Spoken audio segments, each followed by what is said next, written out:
오늘은 종료주일입니다. 그리고 내일 월요일부터 한 주간 동안 고난주간으로 지키게 되지요. 종료주일이라고 하는 명칭은 예수님께서 예루살렘에 입성하셨을 당시에 예수님을 환영하였던 많은 무리들이 종려나무 가지를 꺾어서 예수님을 맞이한 데서 유래하였습니다. 그리고 예수님께서 예루살렘 입성 후 그 주간에 십자가에 달려 죽으셨기 때문에 종려주일 후에 이 한 주간을 고난주간으로 지키게 되는 것이죠. 예수님의 예루살렘 입성과 관련된 본문은 모든 복음서에 다 기록이 되어 있습니다. 마지막 일주일은 성경의 역사에 있어서 가장 중요한 때이기 때문에 모든 복음서가 다 기록하고 있는 것이죠. 마태복음은 21장 1절에서 11절에, 마가복음은 11장 1절에서 11절에, 요한복음은 12장 12절에서 19절에 이 본문과 관련된 사건을 기록하고 있습니다. 우리들이 관심을 가지고 이 각 복음서의 이 본문을 살펴보면은 본문 간에 약간 차이가 있는 것을 발견하게 될 것입니다. 그러한 차이는 성경에 어떤 모순이 있거나 그런 것이 아니라 각 저자의 관점과 우선순위 그리고 저자 자신의 특성에 연유를 하는 것이죠. 단순히 받아 적은 것이 아니라 그 저자의 여러 가지 사항들과 어우러져 기록이 되어진 것입니다. 그래서 서로가 서로에 대해서 보완해주는 관계를 가지는 것이죠. 예수님께서는 제자들과 함께 유월절을 지내기 위해서 예루살렘을 향하여 가시는 중 감람원이라고 하는 산의 벳바게와 베다니 근처에서 제자 중 둘을 보내어서 아무도 타보지 않은 나귀 새끼를 끌고 오라고 명령하셨습니다. 그리고 혹시 나귀 새끼의 주인이 무슨 일인지 물으면 주가 쓰시겠다라고 말하라고 일러주셨습니다. 과연 예수님의 말씀과 같이 나귀 새끼가 매어 있었고 그것을 풀 때에 주인이 그 이유를 물었습니다. 그때 제자들은 예수님께서 일러주신 대로 나귀 새끼의 주인에게 주가 쓰시겠다고 말하죠. 주인은 그 말에 따라서 나귀 새끼를 아무런 요구도 하지 않고 제자들에게 내어줍니다. 여기서 우리가 알아야 하는 것은 주님은 모든 것을 알고 계시는 분이라는 사실입니다. 어떤 사람은 예수님께서 사전에 나귀의 주인과 이야기가 된 상태에서 제자들을 보내었다라고 말합니다. 예수님께서 나귀 새끼 주인을 만나서 모든 것을 다 이야기하고 이날에 갈 거니까 제자를 보낼 테니까 그 제자들에게 나귀 새끼를 내어주라. 그렇게 사전에 다 계획이 되었다라는 것이죠. 그런데 만약 그렇게 주장하게 된다면, 그렇게 받아들인다면 그것은 예수님이 하나님 되심을 부정하는 것이 되는 것이죠. 많은 분들이 예수님 성경에 기록되어져 있는 기적에 대해서 믿지 않기 때문에 예수님이 하나님 되심을 부정하기 때문에 합리적으로 설명하려다 보니까 그렇게 설명을 하는 것입니다. 예수님은 미리 그곳에 가보지 않았지만 그곳에 나귀 새끼가 있고 주인이 그것을 내어줄 것을 모두 아셨습니다. 하나님은 우리의 모든 것을 다 아시죠. 머리털까지도 일일이 다 세시는 그러한 분이십니다. 우리의 고통과 우리의 근심과 우리의 슬픔과 우리의 즐거움과 우리의 필요 등 우리의 모든 것을 다 아시는 분이십니다. 우리의 모든 것을 아시는 예수님은 우리의 가진 것을 하나님을 위해 사용하시기를 원하십니다. 주님은 우리를 향해서 이렇게 말씀하시죠. 내가 너를 사용해야겠다. 나를 위해 너를 쓰겠다. 너의 건강과 너의 지혜와 너의 능력과 너의 재물, 그 모든 것을 나를 위해 사용해야겠다. 예수님께서 우리의 것을 사용하고자 하실 때에 주님을 위해 아낌없이 내어드리는 우리 모두가 되기를 바랍니다. 당신 아기는 오늘날 치면은 자동차와 같은 그러한 존재였죠. 그 주인이 주님이 쓰시겠다고 했을 때 그는 아기 새끼를 내어 드린 것처럼 주께서 여러분과 또 여러분의 것을 사용하시겠다라고 그렇게 말씀하실 때 기꺼이 내어 드릴 수 있기를 원합니다. 하지만 이와 관련해서 좀 오해가 없기를 바랍니다. 참으로 많은 분들이 성도들의 무조건적인 순종을 강요를 하는 경우가 많이 있습니다.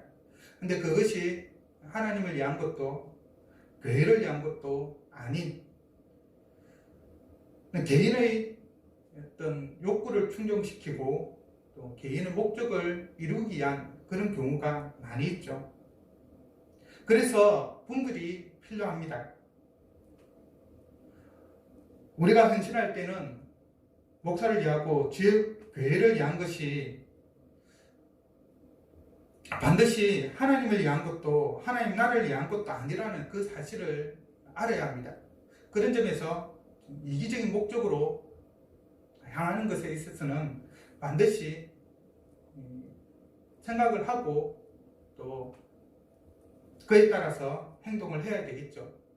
많은 목사들이 목사를 위한 것이 교회를 위한 것이 하나님을 위한 것이고 하나님 나라를 위한 것이다라고 등각 교환처럼 이야기를 하는데 반드시 그런 것은 아니죠. 많은 사람들이 하나님을 수단화하고 하나님 나라를 수단화해서 자기 목적을 이루고 자기 배만의 이익을 위해서 나아가는 경우가 많이 있습니다. 그래서 하나님을 위한 것도 하나님 나라를 위한 것도 아닌 경우가 참으로 많이 있죠.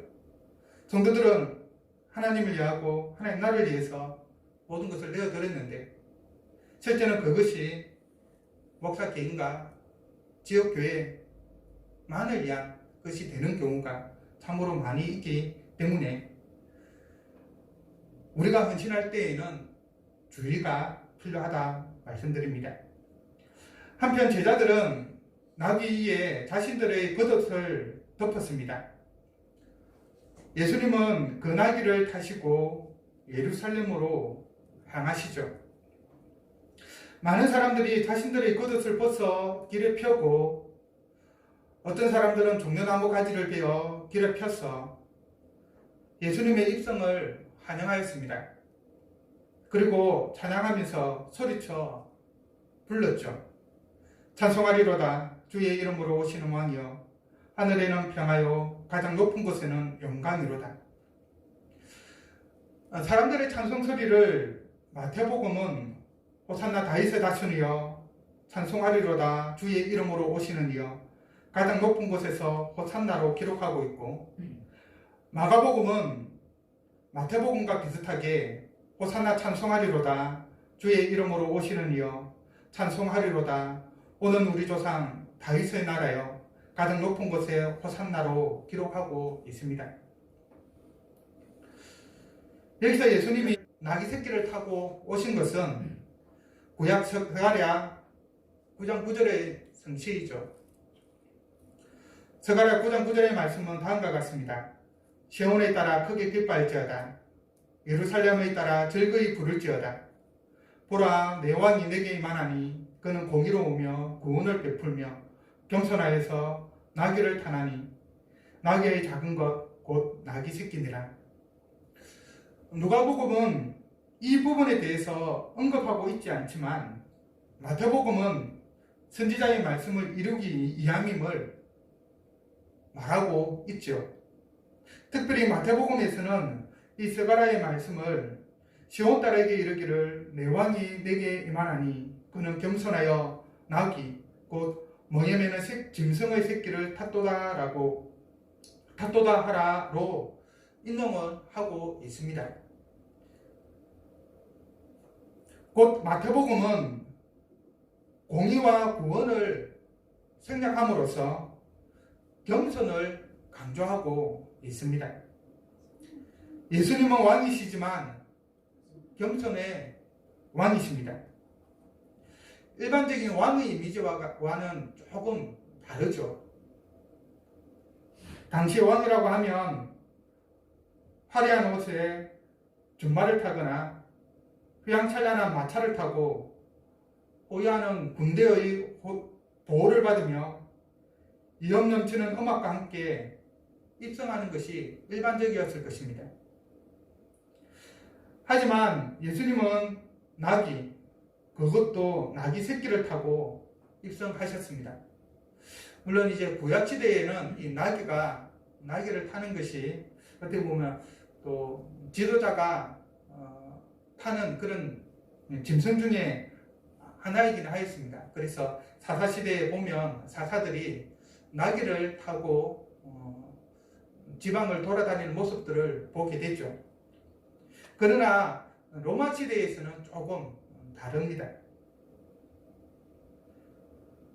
그런 의미에서 보면 예수님이 왕이시지만 준마를 타거나 그런 것이 아니라 나귀 새끼를 타고 왕의 신분으로서 입성하셨다고 하는 것은 그가 얼마나 겸손하셨는지를 보여주고 있는 것이고 일반적인 왕의 모습은 아니라는 것을 알 수가 있는 것입니다. 예수님은 겸손의 왕이신 것이죠. 이것은 단순히 이때만 해당하는 것이 아닙니다. 예수님의 생애 전체가 바로 그의 겸손을 보여주고 계시죠. 하나님이시지만 비천한 인간의 몸을 입으셨고 이스라엘의 왕이시지만 왕궁에서 태어나신 것이 아니라 마구간에서 태어나셨습니다. 사생의 30년을 평범한 몫으로 사셨고 공생의 3년을 당시 종교 지도자들의 핍박 속에서 사셨습니다. 더불어 백성들의 지지 속에 예루살렘에 입성하셨지만 그 백성들의 배신 속에 십자가에 달려 죽으셨습니다.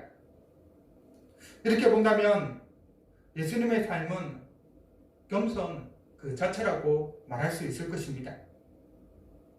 이를 사도 바울은 빌립보서 2장 6절에서 8절에서 그는 근본 하나님의 본체시나 하나님과 동등됨을 취할 것을 여기지 아니하시고 오히려 자기를 비어 종의 형체를 가져 사람들과 같이 되었고 사람의 모양으로 나타나셨으며 자기를 낮추시고 죽기까지 복종하셨으니 곧 십자가에 죽으심이라 하고 고백을 하고 있습니다. 우리는 예수 그리스도의 제자로서 바로 이 예수님의 겸손을 본받아야만 합니다. 왕이셨지만 겸손하여 나귀를 타신 것처럼 우리 삶은 겸손의 삶이어야 합니다. 다른 사람을 섬기고 다른 사람을 높이며 자신을 낮추고 다른 사람을 자신보다 낮게 여겨야 합니다. 자신이 가진 것을 자랑해서는 안 되겠죠. 재물이 있는 자는 재물을 자랑해서는 안 될 것입니다. 지식이 풍부한 자는 그 지식을 자랑해서는 안 되겠죠. 기술이 뛰어난 자는 그 기술을 자랑해서는 안 될 것입니다. 자랑한다는 것은 곧 자기를 위해서 그 모든 것을 사용한다라는 것입니다. 하지만 자신이 가진 것이 무엇이든지 그것을 자랑하는데 사용해서는 안 되겠죠. 대신 사랑의 마음으로 타인을 위해 사용하는 그런 겸손함이 필요합니다. 그 모든 것을 주신 하나님을 위해 사용하는 것이 필요하죠. 바로 그것이 겸손입니다. 계속해서 백성들은 예수님을 향하여서 주의 이름으로 오시는 왕이여 라고 예수님을 왕으로 인식하고 있습니다. 그리고 이어서 하늘에는 평화요 가장 높은 곳에는 영광이로다 라고 예수님을 찬송합니다. 이스라엘이 예수님을 왕으로 인식한 것은 합당하죠.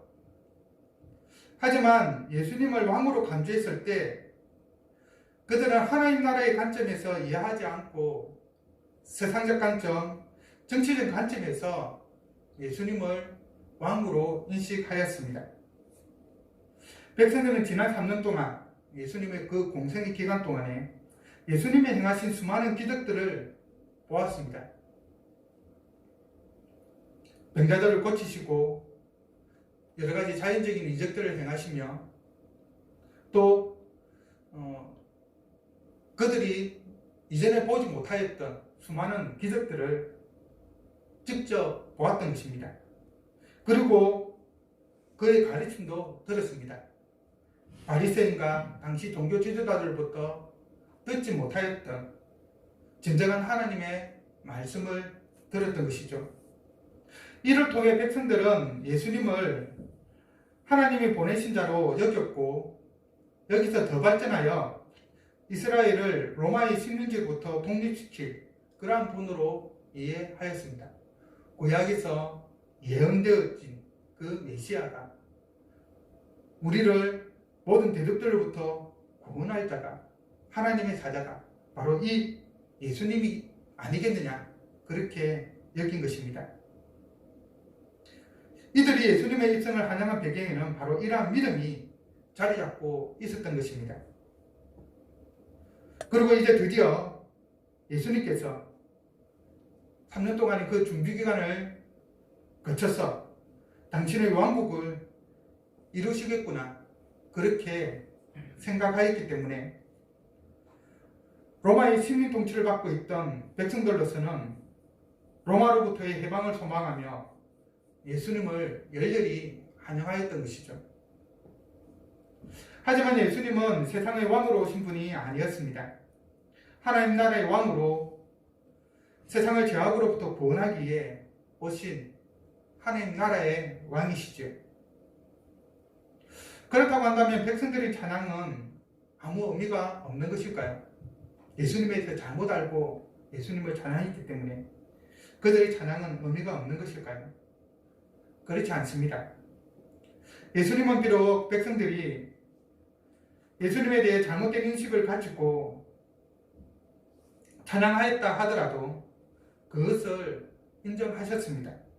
그래서 예수님은 어떤 바리새인이 제자들을 책망하라는 그 요구에 만일 이 사람들이 침묵하면 돌들이 소리 지르리라 라고 대답하셨습니다. 백성들이 어떤 의도로 찬양했던 예수님은 주의 이름으로 오시는 왕이시며 하늘에서는 평화요 가장 높은 곳에는 영광이신 분이시죠. 그러므로 우리는 왕이신 예수님을 찬양해야 합니다. 우리가 예수님을 찬양해야 하는 것은 하늘에는 평화요 가장 높은 곳에는 영광이신 예수님께서 우리에게 평화를 주시고 우리에게 하나님의 영광을 보여주셨기 때문입니다. 스가랴 9장 10절은 예수님이 오셔서 하시는 일에 대해서 기록하고 있습니다. 내가 에브라임의 병거와 예루살렘의 말을 끊겠고 전쟁하는 활을 끊으리니 그가 이방 사람에게 화평을 전할 것이요 그의 정권은 바다에서 바다까지 이르고 유보라데 강에서 땅끝까지 이르리라. 주님은 이 예언의 말씀대로 우리에게 평화를 주셨습니다. 우리는 주님이 주시는 평화가 온 땅에 가득할 것을 소망하는 가운데 그 평화를 전하는 예수님의 제자가 되어야 합니다. 전쟁과 기근과 질병과 자연재해가 넘치는 이 땅에 참 평화를 주시는 분은 예수님뿐이라고 하는 그 사실을 전해야 하는 것이죠. 나귀 새끼를 타고 예루살렘에 입성하신 것은 예수님이 겸손의 왕이시며 평화를 주시는 분임을 상징적으로 보여줍니다. 어떻게 그것을 알 수 있을까요? 우리가 평화를 실천할 때 가능하게 됩니다. 우리가 실천할 수 있는 평화는 무엇일까요?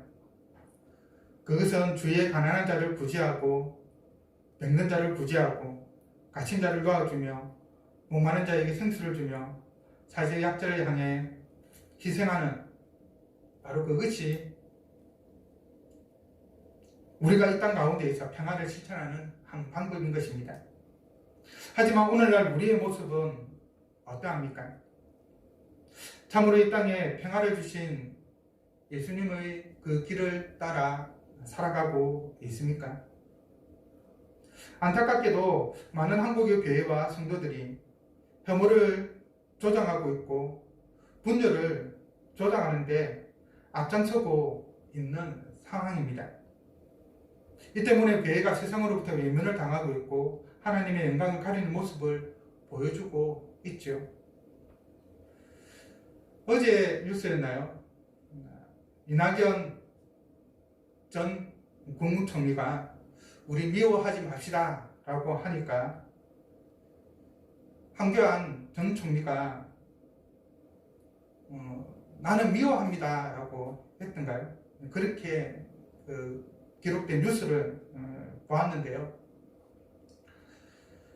참으로 아이러니하다라는 생각을 해보았습니다. 성경은 우리에게 원수를 사랑하라 라고 했는데 황교안 대표는 오히려 황교안 지금 미래 통합당 대표는 그가 전도사로도 있었고 또 교회의 장로로도 수고하고 있는 그런 모습 가운데에서 오히려 그런 사랑의 실천이 아닌 언론을 향하여서 내어놓고 나는 미워한다라고 말하는 것이 참으로 아이러니하다는 생각을 해보았습니다. 이것이 또 어떤 면에서 보면 지금 우리 한국 교회의 모습이고 성도들의 모습은 아닐까. 성경은 원수를 사랑하라라고 그렇게 말하고 있고 예수님이 그러한 삶을 사셨는데 우리는 그렇게 못하겠다라고 오히려 원수는 미워해야 된다라고 배워놓고 이야기하는 그런 모습을 상징적으로 보여주는 것이 아닐까. 그리고 그것이 바로 지금 우리 한국교회의 또 우리 성도들의 헌주소이고 그 때문에 세상으로부터 사람들로부터 우리 한국교회가 성도들이 외면을 받고 있고 또 지탄을 받고 있는 것은 아닌가 하는 생각을 다시 해보게 되었습니다. 누가는 예수님의 탄생 시 천사들의 찬송을 누가복음 2장 14절에서 지극히 높은 곳에서는 하나님께 영광이요 땅에서는 하나님이 기뻐하신 사람들 중에 평화로다 라고 기록합니다. 그리고 예수님의 십자가 죽음을 앞둔 시점에서 제자들의 찬송, 무리들의 찬송을 찬송하리로다 주의 이름으로 오시는 왕이여 하늘에는 평화요 가장 높은 곳에는 영광이로다 라고 기록하고 있습니다. 이를 통해 우리가 알 수 있는 것은 예수님의 전생에는 온 우주의 평화와 하나님의 영광을 위한 것이라는 사실이죠. 그리고 평화와 하나님의 영광에는 혐오와 분열이 들어설 자리가 없다라는 사실입니다. 그래서 혐오와 분열을 조장하는 데에는 예수님을 찾아볼 수가 없는 것이죠. 마치 바리새인이 하나님을 이해한다고 하면서 첫째 하나님을 대적한 것처럼 혐오와 분열을 조장하는 곳에 아무리 예수님의 이름이 울려 퍼진다 하더라도 그것은 소리나는 구리와 울리는 꽹과리에 불과합니다. 그러므로 한국의 교회와 성도들이 혐오와 분열을 배척하고 예수님의 전생을 통해서 이루신 그 평화와 하나님의 영광을 위해 살아가도록 우리는 기도해야 할 것입니다. 마지막으로 41에서 44절은 평화에 대해서 알지 못하는 현실에 대해 예수님의 슬픔을 기록을 하고 있습니다. 예루살렘 성을 보시고 우십니다. 그 이유는 평화에 관한 일을 보지 못하고 그것을 받아들이지 않아 이 예루살렘 성전이 곧 멸망할 것이기 때문이었습니다. 예수님은 죄로 말미암아 하나님과 원수게 된 사람들을 구원하여 평화를 주기 위해 이 땅에 오셨습니다. 그 때문에 고난을 받으셨죠. 사람들은 예수님의 예루살렘 이승을 보며 하늘에는 평화요 가장 높은 곳에는 영광이로다 라고 찬송했습니다. 하지만 그들은 채 일주일도 되지 않아 예수님을 십자가에 못 박으라고 외쳤습니다. 예수님이 주시는 평화와 영광을 거부한 것이죠. 그리고 하나님의 영광과 임재의 상징인 성전과 예루살렘 성은 주 70년에 무너지고 말았습니다. 수백 년 이어온 하나님의 성전과 도성이 하나님의 뜻을 거부함으로 심판을 받은 것입니다. 그것을 보면서 예수님이 우시고 한탄을 하신 것이죠. 어쩌면 오늘 예수님이 우리 한국교회와 성도들의 현실을 보신다고 한다면 그때와 같이 우시지 않을까 그런 생각을 해봅니다. 그리고 41절의 말씀처럼 너도 오늘 평화에 관한 일을 알았더라면 좋을 뻔하였거니와 지금 내 눈에 숨겨졌도다 라고 한탄하시며 한국교회와 성도들의 암울한 앞날에 대해 말씀하시지 않았을까 그렇게 생각해 봅니다. 사랑하는 성도 여러분, 예수님은 평화를 위해 이 땅에 오셨고 하나님의 영광을 위해 이 땅에 오셨습니다. 그것을 위해 사셨고 그것을 위해 죽으셨습니다. 우리는 예수님의 탄생 때만 평화에 대해서 하나님의 영광에 대해서 말합니다. 하지만 예수님의 고난과 죽음에도 바로 이 평화와 하나님의 영광이 있다는 그 사실을 자주 간과합니다. 예수님의 전 생애가 평화와 하나님의 영광을 위한 것인 것처럼 예수님을 믿고 따르는 우리도 평화와 하나님의 영광을 위한 그러한 삶을 살아야 할 것입니다. 이번 한 주간 우리 주님의 죽음을 주님이 우리 죄를 위해 죽으셨다라고 하는 그 부분도 우리가 생각해 봐야 되겠죠. 묵상해야 될 것입니다. 그러나 그와 더불어서 바로 이 예수님의 죽음이 또한 평화와 하나님의 영광을 위한 것이다 라고 하는 그런 관점에서도 묵상해보는 시간이 되기를 바랍니다. 그리고 한국교회와 성도들이 평화와 하나님의 영광에 관한 일을 알고 그것을 실천할 수 있도록 기도하는 그런 한 주간이 되기를 바랍니다. 기도하겠습니다.